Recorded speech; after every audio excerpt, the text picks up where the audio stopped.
दिगंबरा दिगंबरा श्रीपाद वल्लभ दिगंबरा। इस नर्मदा परिक्रमा में कई चमत्कार देखने को मिलते हैं। आज पुनः एक चमत्कार जो हमें देखने को मिला है वो हम सब आपके सामने लाना चाहते हैं। मेरे साथ श्री विद्या अनुसुईया जी हैं और आप मुंबई अंधेरी की रहने वाली हैं। वर्तमान में आप ने संत दीक्षा प्राप्त की है, गुरु दत्तात्रेय के आश्रम से जो है प्राप्त करी है, और आप जो है आंध्र प्रदेश में अभी अपनी संन्यास के बाद की सारी रह करके साधना पूजा करती हैं। आप वर्तमान में 10 तारीख से नर्मदा परिक्रमा में हैं। सबसे आश्चर्य की बात यह है कि आप पूर्व में कैंसर पीड़ित रही हैं और साथ में एक सीधे तरफ का भाग भी जो है पैरालाइज है। उसके पश्चात भी दत्त प्रभु को लेकर के आप नर्मदा परिक्रमा कर रही हैं। साथ ही दूसरी एक विशेष जानकारी और प्राप्त हुई है कि आप कैंसर पीड़ितों के लिए काम करती है, जिसके लिए आयुष्मान विभाग द्वारा, मध्य प्रदेश विभाग द्वारा भारत सरकार के ने आपको पुरस्कार भी दिया है और सम्मान भी दिया है। आप कैंसर पीड़ितों के लिए काम करती हैं। आइए अब हम आगे की बात आपसे ही जानते हैं कि कब आपने दीक्षा प्राप्त करी है, क्यों गृहस्थ जीवन छोड़ करके संन्यास जीवन में आना पड़ा, ऐसी क्या भावनाएं आपके मन में जागृत हुई कि आप नर्मदा परिक्रमा करें। हम श्री माता जी के श्रीमुख से ही जानते हैं। ये आपने नर्मदा परिक्रमा का कैसे आपके मन में प्रादुर्भाव हुआ? सर्वदे हर श्रीपाद राजम शरणम प्रपद्ये। ओम नमो नारायण। श्री गणेशाय नमः। संन्यास जो एक संन्यास दीक्षा होती है वो स्वीकारी जाती है, और ऐसे कहा जाता है कि अपने पिछले कुछ अच्छे पुण्य कर्म होते हैं और आगे के अच्छे कार्य होने होते हैं तो वो संन्यास दीक्षा स्वीकारी जाती है। कोई गुरु शिष्य परंपरा होती है तो हो जाता है, लेकिन मेरा जन्म ही हुआ था बम्बई में।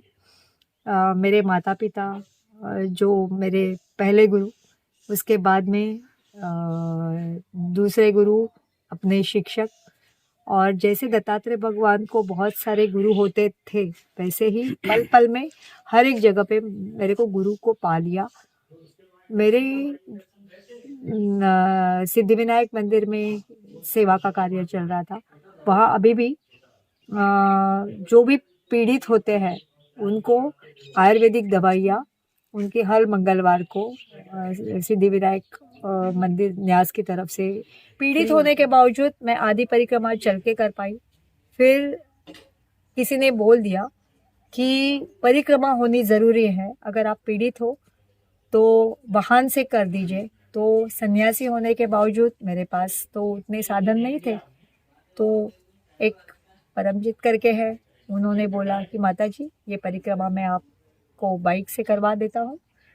तो ऐसे ही सोचा कि मेरे गुरु का एक अपने मन की इच्छा और मैया ने बुलाया, तो बस मैया को मैं इतना ही कह रही हूँ कि ये परिक्रमा पूरी हो जाए और आप जहाँ कहीं भी मेरे को स्थिर कर दे वहाँ पे मैं आगे की सेवा कर दूंगी। अपने लिए कुछ नहीं चाहिए, जो भी है मैया को अर्पण।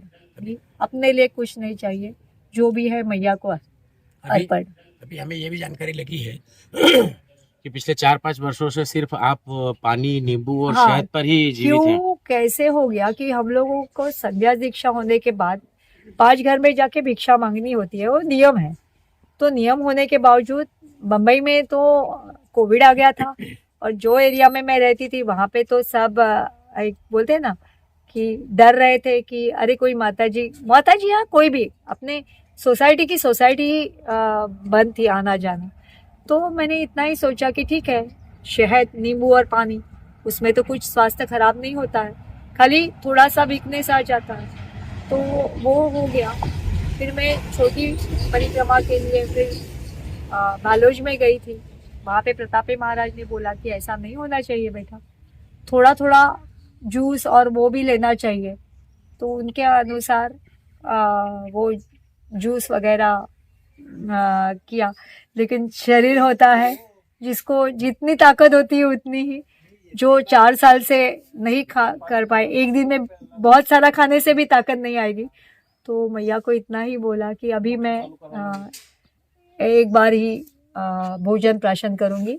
वो भी सन्यासी है तो मेरे को कांदा लहसुन नहीं चलता है, जहाँ मिलेगा वहाँ, नहीं मिलेगा तो गुड़ और पानी वो मैं स्वीकार कर लूंगी। वो आज जब आपका हमारे प्रसाद पास होगा। थी, जब हमने भी आपको जो है बाल भोग के लिए थोड़ा सा आग्रह अनुनय विनय किया, लेकिन आपने उसके अस्वीकार कर दिया और सिर्फ एक छोटा सा गुड़ का टुकड़ा और एक गिलास पानी पी लिया है और आप आगे की परिक्रमा के लिए निकल रही हैं।